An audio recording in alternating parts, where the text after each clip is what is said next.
Okay, hi everybody. We are going to get started.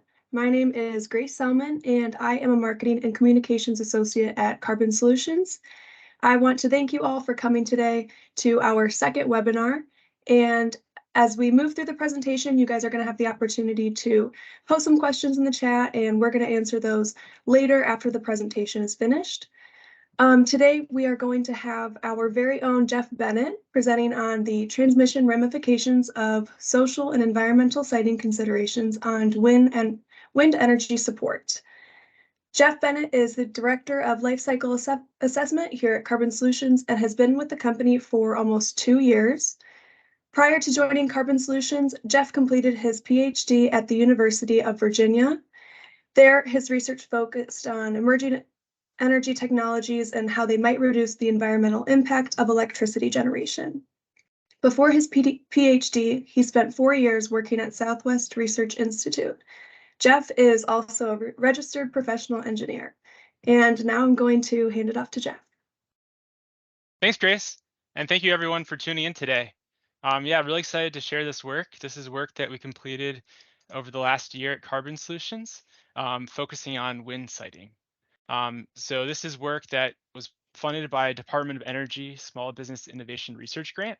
And the results of that project we published in this article that came out in January. So I'm going to be sharing those results to you. But before I get started, I just wanted to recognize all my co-authors. This was an interdisciplinary effort. 5 of us from Carbon Solutions, some of us from Great Plains Institute, and then some help also from Montana State University. And with our team, we have engineers like myself. We have people with GIS backgrounds, people with computer science backgrounds, policy experts.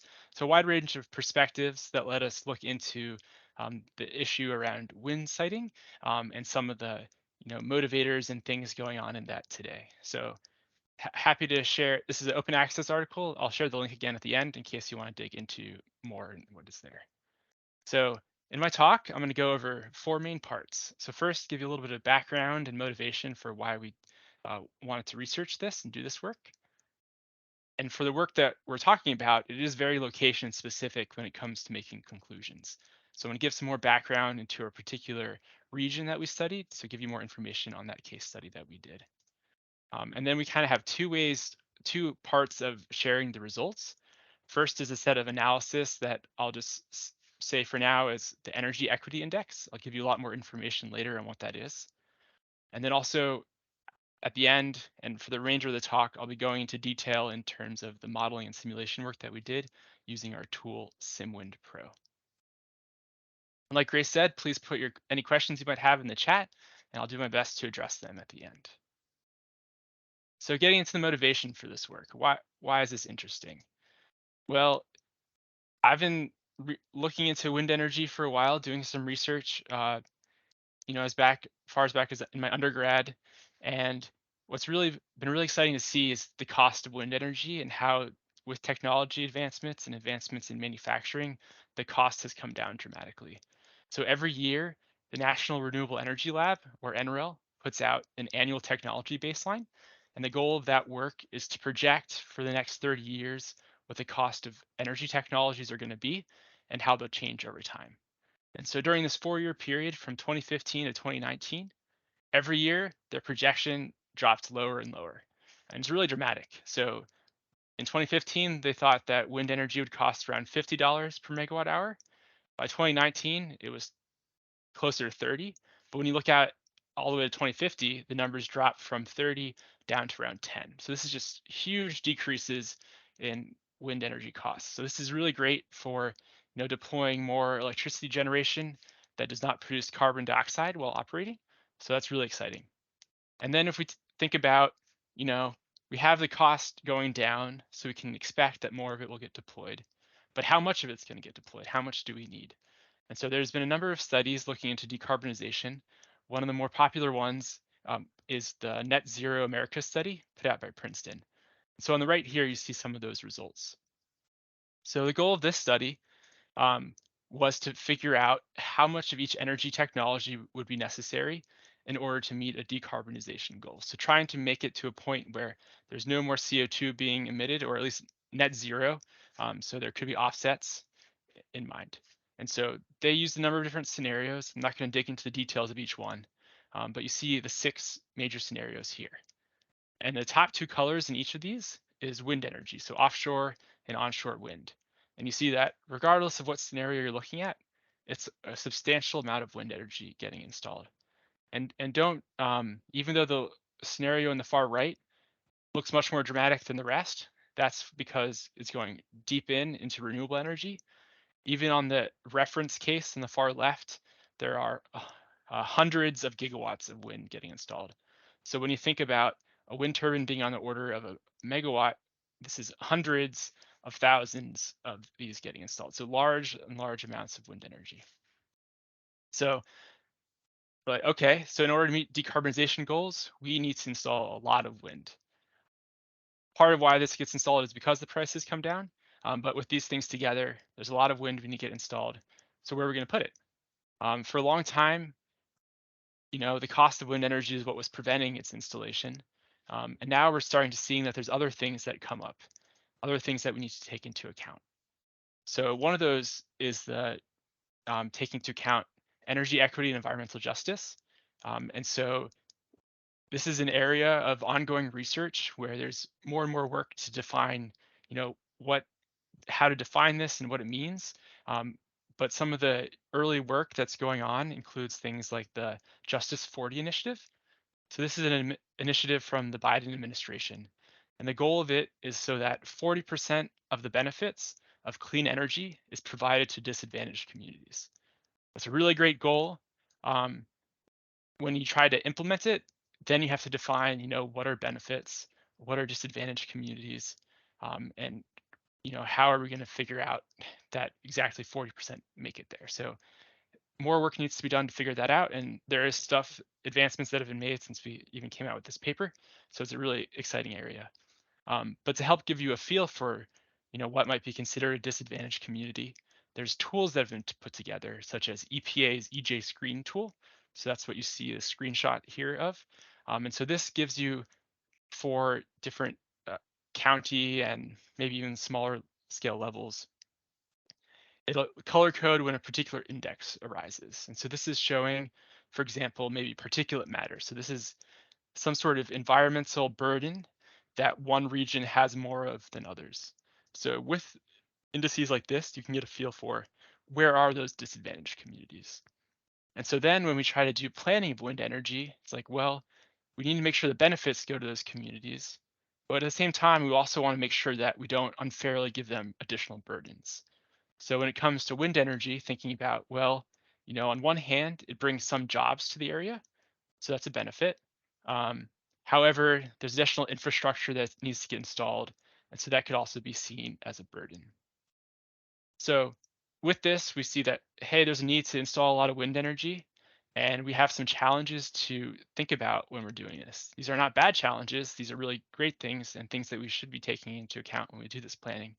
We just need to think more carefully about how we do it. So for the present study, we chose a region to look at, and for that we used MISO West. So this is the western region of MISO, which is one of the independent system operators in the United States. So this includes a number of states in the Midwest, which you can see here. And first I want to share with you a feel of the wind resource. So this is a part of the US that has an extraordinary wind resource. So not only are there large amount like a large number of wind turbines that could get installed. So in terms of what area there is there and what wind speeds on average occur. So that gives you a feel for like how many megawatts of wind there can be. We also know that wind is not always blowing. So even though you have a wind turbine doesn't mean it's always producing 100% of its power. So to get a feel for that, we have the capacity factor. So that's what you see on the right. So here, if you see a number in the bright pink purple close to 50%, that means that for 50% of the year, you expect to be running, the wind to be blowing, it to be operating. And then the lower regions are closer down to 30%. And so I know this doesn't give you a feel for the whole United States or whole world, but in general, these are like really high numbers in terms of capacity factor. So this is like a great place to be installing wind in terms of the technical resource. Okay, so we have a good wind resource. What else is going on in this region? So to give you a feel for we're installing wind turbines, but the goal of them is to produce electricity. We're producing electricity so we can provide power to, people or processes. So we need to get that power to them. So to give a feel of where that power is going, on the left we show both major cities. So these are population centers with at least 100,000 people, as well as major substations. So these are locations in theory that you could connect this wind energy to the electric grid.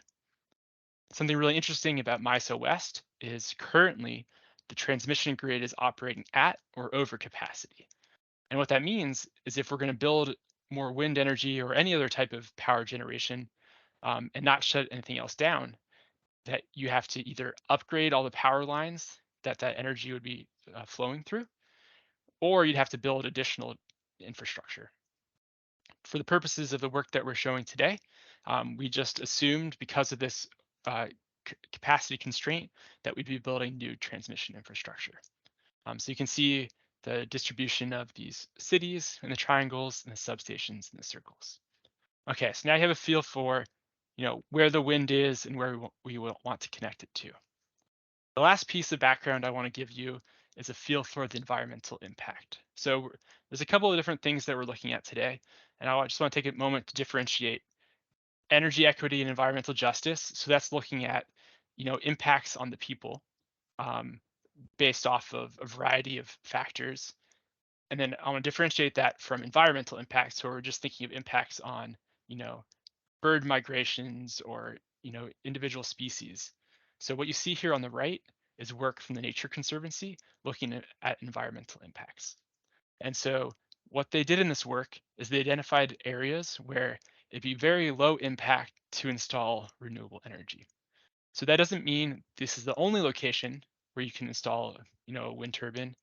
However, if you were to install there, it'd be expected to have minimal impact on species, and migration patterns.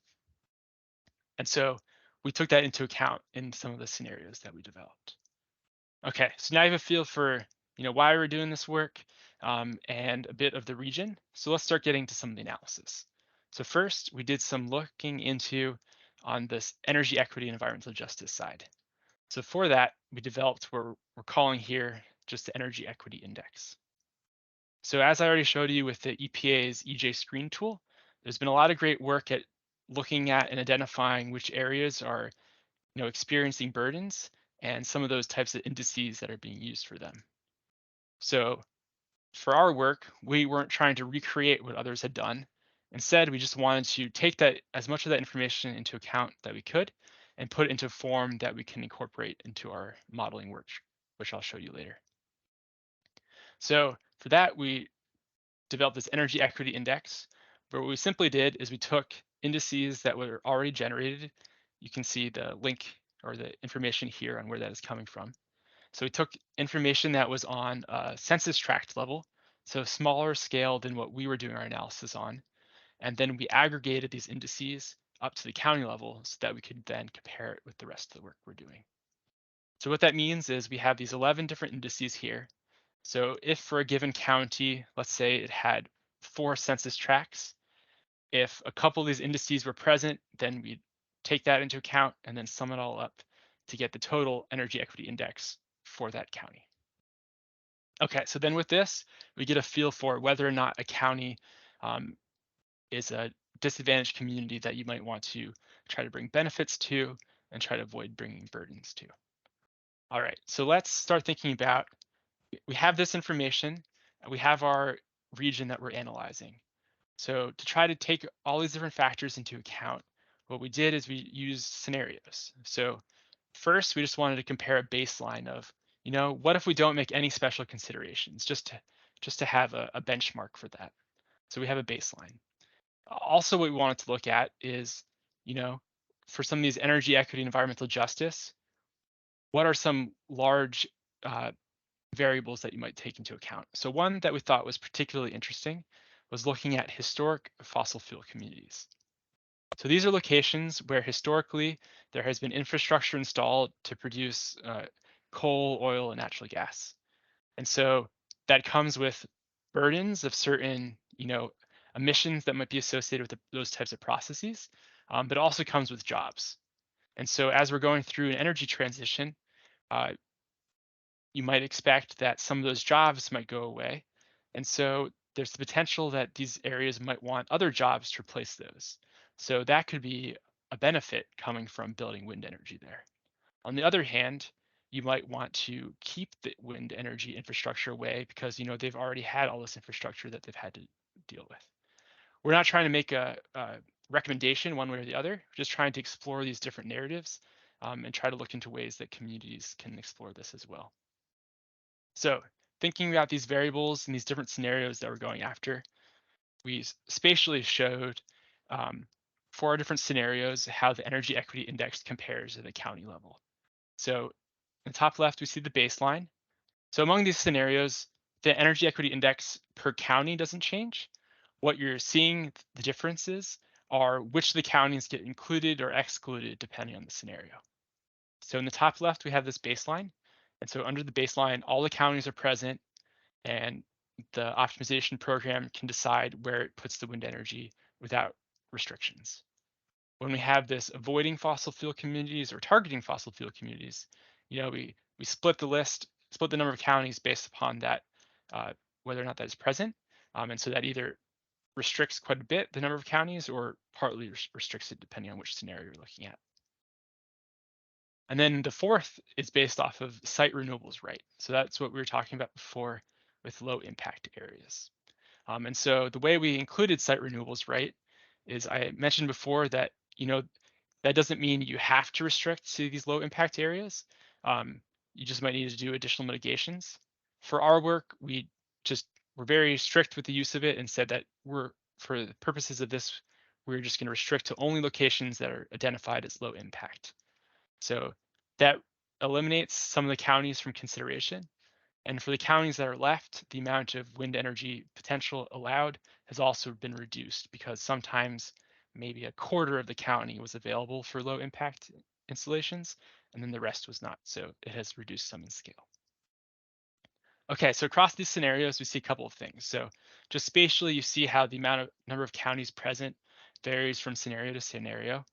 Um, Also, what we see is the locations where what wind resources are available to connect to the grid varies. So, for example, if we look at targeting fossil fuel communities, you now have a lot of major cities where there is not an adjacent county with wind potential to deliver to that city. Um, so that means that if your goal is to deliver power to that city, you have to, connect that county with wind to that city. So you have to build that transmission. Whereas in another scenario, you might not have to build it as far. Okay, so we have this information. What's another way to look at it? Another way to look at it is to use a supply curve. And so this is to give you a feel for if you're trying to balance these different scenarios all together, how much capacity would be available. Because we know that the wind potential does not vary equally across each county. So for that, we have the supply curve here. And so to interpret this, we have the 4 different colors that represent and align with the same scenarios that we've been talking about. In the dashed and dotted lines, we have different targets that we might be trying to meet. So MISO has done some analyses to project how much wind energy would get installed in their region. And so these are 3 different levels that they might install. Also, we have a 95% emission reduction scenario based off of what NREL had looked at for the region. So if we're trying to not take the energy equity index into account, only our 4 scenarios, we see that you'd just be looking for this EEI, the energy equity index of 0. And that means the baseline has around 300 gigawatts of wind available. Whereas if you go to something more restrictive, like target fossil fuel communities, you end up with around 50 gigawatts. However, if you want to try to combine one of the 4 scenarios with the energy equity index, then you start getting into reductions in the amount of wind potential available. So if we were to say that we only want to consider locations with an energy equity index of at least 1, which means for that county, on average, there's 1 of those burdens that are present. So if you do that, then the amount of wind energy potential available drops quite a bit. So this is just showing that as you get more restrictive in terms of what you are trying to consider in your planning, the less options become available. Which makes sense, but you have to be very careful and think about it early on in order to do the planning right. Okay, so this gives you a little bit of insight into the region and some of the analysis that we've done. Now I want to turn and talk about SimWind Pro. So for those of you familiar with Carbon Solutions SimCCS tool, this is the wind version of it. So SimCCS is our tool that figures out if you're trying to store carbon dioxide, where you would capture it from. For example, what type of power plant you would put capture equipment on, where underground you'd want to store it, and how to build pipelines to connect it to. SimWind operates similarly, of course, with a different objective, because here instead we're trying to install wind power. So a little bit of background into the approach that goes on in the software modeling tool. So we give it a number of inputs. So we give it most of the information I've already showed you. So where are the counties, how much wind potential they have, so how much wind power they could build there. We also need to know where you could connect that wind power to. So for the results I'm showing you today, those are the locations of the cities that you could connect to. Now, in order to do that routing, you have to have information about the land area. So we give it lots of different information, such as slope, where protected areas are, and then it can use that information whenever it tries to connect 2 points, figure out not just what the shortest path is, because that might have you go right through a protected area. Instead, it figures out the shortest path and then figures out an appropriate route to get between them, taking all those different factors into account. Okay, so that's a little bit of background about what goes on for that piece of it. And then we're using scenarios to help gauge societal environmental impacts. So the way SimWind Pro works is we give it all this information, we give it a target of how much wind power we want to build. So let's say we want to build 40 gigawatts of wind. Give it all these options, and then it does optimization to figure out, given constraints, what is the least cost way to meet this goal.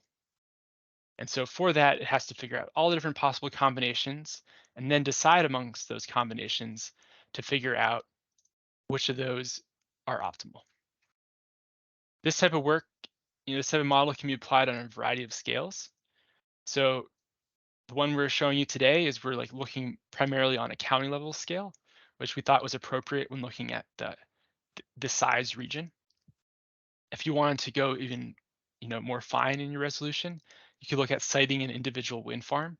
And so you'd give it locations like exactly where you'd want to install those wind farms, and then maybe be even more specific instead of just looking at putting at a city, putting at connecting to just an individual substation. On the other extreme, you could say, I want to do this for the entire country. So for that, we'd aggregate to probably a larger scale and then figure out how to set up the problem accordingly. So you can change what resolution you're looking at. And for the work today, we just kept it looking at the county level and connecting that to cities. So a little bit about what goes on in the background is I told you it comes up with all the different possible combinations of how it would connect. So that leads to the candidate network.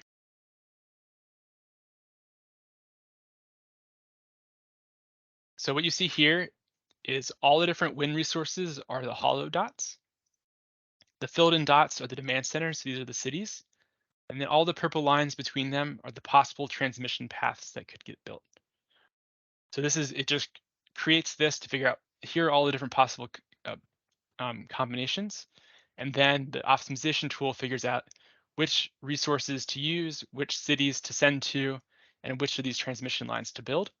Also, it figures out if you're going to build a transmission line, not just what its path is, which you can see here, but also what size transmission line to build, depending on how much power is getting sent there. So it has lots of different options. And so we give it a target and it determines which combination of options make the most sense. So now I'm going to share with you a selection of results for our 4 main scenarios. So for all these results, they're all at the 50 gigawatt scale. So we said, build us 50 gigawatts given the constraints of a given scenario and show us what it looks like. So first I want to share with you the baseline on the left-hand side. So you see, in order to build 50 gigawatts, it connects to maybe 5 or 6 cities And for those, 3 to 6 uh, counties it connects to provide wind power. So we would expect that because the baseline is the least restrictive, so we're giving it the most options. Since it has the most options and its goal is to optimize cost, we expect this to have the lowest cost associated with it. Now on the right-hand side, you see what if we look at site renewables right? So again, we've limited some of the counties due to looking at low impact areas, but also for the counties that are left over, there's less wind resource available because some of that has been filtered out to meet the site renewables right uh, goal. So in this scenario, so both left and right are the same amount of wind deployment. However, you see on the right, many more wind resource sites get chosen because there isn't as much available at each county, so it has to use more counties to gather that all together. And then since we're still delivering to the same cities, you know, longer transmission line needs to get built in order to get it to those locations. So you see a very different picture here. And so we know that although the amount of winds in each county would be less, the total wind in both scenarios is the same. The major difference being the number of transmission connections that are made. Next, I want to share with you our other two scenarios. So this is both avoiding and targeting fossil fuel communities. All right, so on the left, you see avoiding fossil fuel communities, and on the right, targeting fossil fuel communities. Just right off the bat, you see they're very different from one another. And in fact, if we look more closely at avoiding fossil fuel communities, and I just go back and forth between this slide and the previous slide, you see that although the number of white dots available is different between the two of them, the actual solution that it ends up with is very much the same, or very, very close to the same. And what that shows is, although we're, being more restrictive in terms of the number of counties that are available for avoiding fossil fuel communities, the ones that have been left or that are available in the scenario are almost all the same as the ones that were picked out in the baseline. So we see that by doing this, you end up with a very similar solution to before.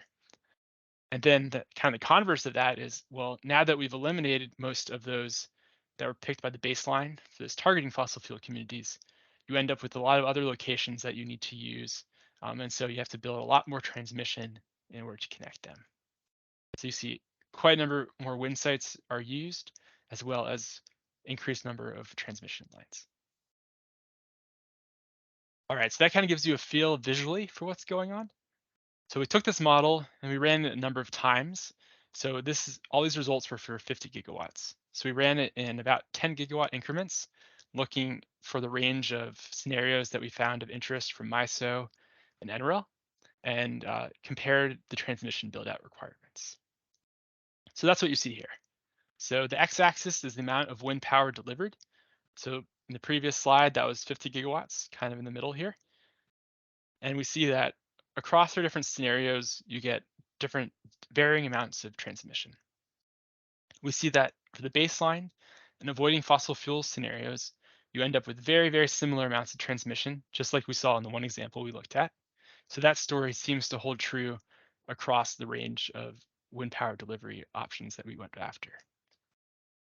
Going on from there, if we look at the site renewables right scenario, you see that in order to deliver the same amount of wind power, so just in the same vertical space, we see that site renewables right requires quite a bit more transmission, maybe double, if not more than that. And then if you look at targeting fossil fuel communities, it's even more there. So what we see is this overall trend where as depending on the scenario, we can still meet a lot of our wind energy goals. So as long as we're trying to hit 50 gigawatts or less, which meets most, or actually two of the four scenarios that we had looked at before, we're able to meet those goals. It just comes with a lot more transmission needing to be built. Getting 60 gigawatts and above, some of the options start to drop out. And so this just shows that, you have to take this into account early on because depending on which lens you're trying to look at, changes what options you have. And so I'm going to leave you with just a couple conclusions. So some of the findings have are, taking into account energy and environmental justice. in your planning, it can reduce the number of wind sites available. And that's not necessarily a bad thing. It's just something you have to take into account is if you want to try to make that a priority, it changes what options you have. Also, when you try to include this in your work and in your planning, you need to build more transmission. That's because you're starting to connect sites that are you're being more selective, so you have less options. And so in order to get the same build out, you have to bring more of them together. And then the last thing is by including this in your planning, you also end up selecting different sites than you might have selected before. So this all together shows that there's a lot of interesting build out going on in wind energy.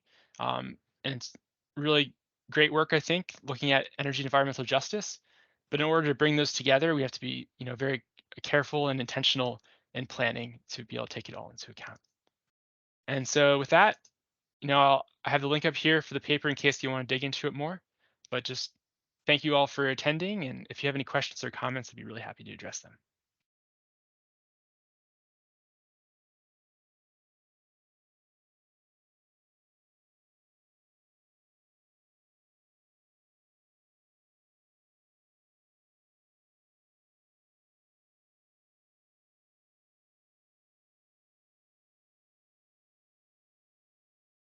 Okay, it doesn't look like we have any questions in the chat, but if you have any, you can always email Jeff about them.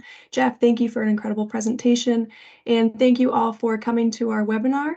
We will have another one at the end of next month, and we hope to see you there. Have a great rest of your day. Thank you, everyone.